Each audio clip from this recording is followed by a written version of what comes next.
अस्सलाम वालेकुम व्यूअर्स, मैं आज आपकी मुलाकात करवा रहा हूँ HSA कंसल्टेंट के CEO से। उनका नाम है मिस्टर हाफिज़ सोहेल अख्तर।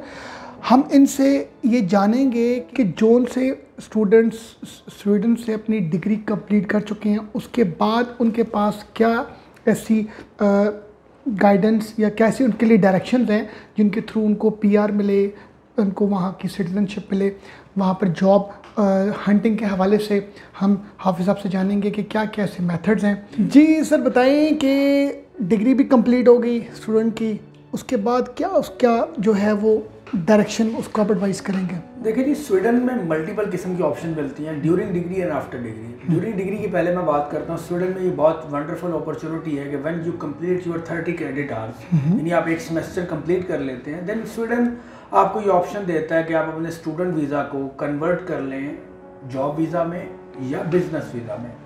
जब जॉब वीज़ा और बिजनेस वीज़ा की बात आती है, उसमें फिर फर्दर सर्टन कुछ रिक्वायरमेंट्स हैं कि आप अगर इतनी सैलरी पर मंथ की, इतने स्वीडिश क्राउन की पर मंथ की जॉब तलाश कर लें तो आपका वो स्टडी वीज़ा वर्क परमिट में कन्वर्ट हो जाएगा। या बिजनेस वीज़ा में अगर आपने जाना है तो आपके पास सर्टन एक लाइन होनी चाहिए जिसमें आप इन्वेस्टमेंट करके एक सर्टन अमाउंट आप अपने स्टडी वीज़ा को बिजनेस वीज़ा में कन्वर्ट कर सकते हैं।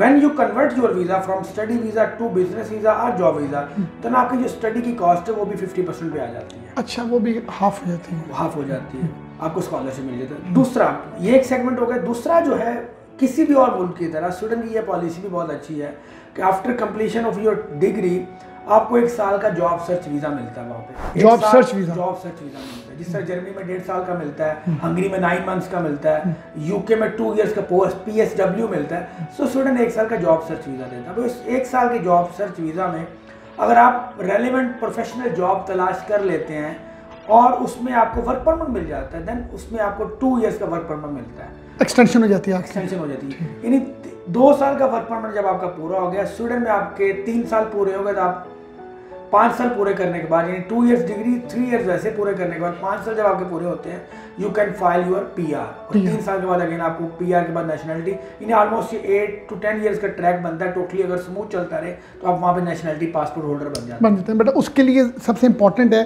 कि हमें जो है जॉब करियर अपॉर्चुनिटी है स्वीडन। देखिए, स्वीडन एक बड़ी यूनिक सी डेस्टिनेशन है। अगर हम अक्रॉस द ग्लोब देखें एजुकेशन सिस्टम वाइज कंट्रीज में, फिनलैंड, कोरिया, ये वो कंट्रीज कंसिडर की जाते हैं, जापान, जिनका एजुकेशन सिस्टम क्वाइट यूनिक है बाकी country. They are not offering typical educational degrees. अगर मैं यहाँ पे स्वीडन की बात करूँ तो स्वीडन में हमें इस तरह की एजुकेशन बहुत कम मिलेगी। लाइक अगर हम बात करें यहाँ पे IT की फील्ड में तो स्मार्ट एनर्जीज की बात आ जाती है, यहाँ पे लीडरशिप की बात आ जाती है, स्ट्रेटेजिक मैनेजमेंट की बात आ जाती है, बिजनेस एनालिटिक्स की बात आ जाती है, कंस्ट्रक्शन साइड पे चले जाए तो एनर्जी एफिशिएंट डिजाइन की बात आ जाती है। तो स्वीडन थोड़ा सा हट के एजुकेशनल अपॉर्चुनिटीज प्रोवाइड करता है। जहाँ पे करियर ग्रोथ की बात है तो स्वीडन बेसिकली एक टेक कंट्री है।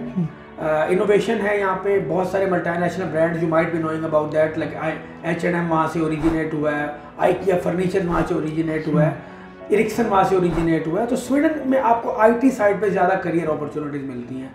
लास्ट 2-3 साल पहले हमने ऐसे भी देखा कि पाकिस्तान से बहुत सारे IT प्रोफेशनल जब एक सॉफ्टवेयर हाउस को क्विट करके स्वीडन गए मास्टर्स के लिए, तो एक सेमेस्टर के बाद 30 के 30 लोगों को वहाँ पे जॉब मिल गई हुई थी IT सेक्टर में। तो वो तमाम लोग जो कि फ्रीलांसर्स बहुत अच्छे हैं, आई वुड रिकमेंड कि वो अपने करियर में अगर फर्दर ग्रोथ लेके आना चाहते हैं, कि उनको बूम चाहिए, तो मास्टर्स के लिए वो स्वीडन जाए, वहाँ पे बैठ के वो फ्रीलांसिंग की ज़्यादा बेहतर अपॉर्चुनिटीज एंजॉय कर सकते हैं। अच्छा, इस पे कोई हेल्थ भी, इंश्योरेंस भी होती है स्टूडेंट्स वगैरह की, जो स्टूडेंट्स वहाँ पर जाते हैं पढ़ने के लिए या PR जब उनको? स्वीडन में majority of the universities insurance खुद प्रोवाइड करती हैं।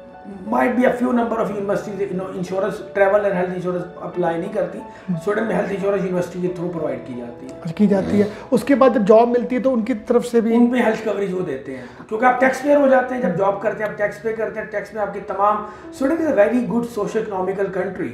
वहाँ के आपको तमाम सोशल बेनिफिट्स मिलते हैं, एजुकेशन में मिलती है, मेडिकल में मिलता है, इंश्योरेंस में मिलती है, ईच एंड एवरीथिंग मिलती है। आप अपने एक्सपीरियंस के हिसाब से क्या एडवाइस करेंगे, क्या ऐसा मैसेज देंगे व्यूअर्स को जो आपको लगता है कि लोगों के लिए बड़ा इफेक्टिव हो सकता है? देखिए जी, being a student consultant, study abroad consultant, मैं आई वुड से कि मैं स्टूडेंट काउंसलर ज़्यादा हूँ। करियर काउंसलिंग पे मेरा ज़्यादा फोकस रहता है कि I should guide student about their future and career. मेरी स्टूडेंट से एक ही गुजारिश होगी कि आप अपना ऑब्जेक्टिव माइंड में रखें। Where you want to go, what you want to achieve in your life, उसको फोकस करें, ना कि जी BBA कर लेते हैं, MBA कर लेते हैं, ये नहीं मिला तो ये ऑप्शन ले लेते हैं, ऐसा नहीं। जब आप अपनी FSC कंप्लीट करते हैं या अपने बैचलर्स डिग्री कंप्लीट करते हैं, उसके बाद आपके माइंड में एक बड़ा क्लियर कर ऑब्जेक्टिव होना चाहिए कि मैंने अपने एंड ऑफ द करियर पे या 5 साल बाद 10 साल बाद ये अचीव, आपकी लाइन बड़ी क्लियर होनी चाहिए। और आपकी लाइन क्लियर कैसे होती है? जब आपको अपनी बेस का पता होता है। राइट। अगर मुझे पता है कि मुझे ज़िंदगी में क्या चाहिए तो मैं बड़ा इजीली डिसाइड कर लूँगा कि मुझे कौन सा रास्ता लेना है। लेकिन अगर मैं हमेशा लोगों पे रिलाई करूँगा, जी अच्छा उसने बता दो क्या किया, उसने बता दो क्या किया, आजकल ट्रेंड किस चीज़ का चल रहा है, तो देन मेरे लिए सक्सेस पाथ पे रास्ता लंबा हो जाएगा, क्योंकि मुझे अगेंस्ट द विंड जाना पड़ेगा। और अगर मैं विद विंड फ्लाई करता हूँ तो मेरे लिए करियर गोल्स को अचीव करना आसान हो जाएगा। बिल्कुल ठीक हो गया। चलिए जी, आज आपके साथ बड़ा अच्छा सेशन हुआ जिसमें आपने बड़ा अच्छा में एक्सप्लेन किया। थैंक यू वेरी मच जी, आपने हमें टाइम दिया। हुसैन जोई sir, thank you very much for your time and opportunity.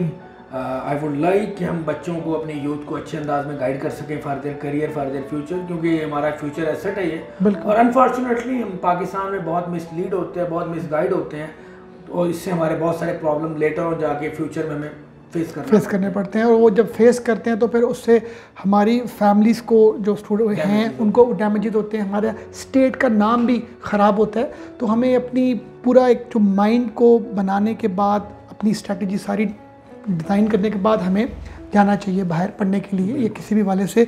Viewers, मैं उम्मीद करता हूँ कि आपको हमारा सेशन अच्छा लगा होगा। Thank you very much.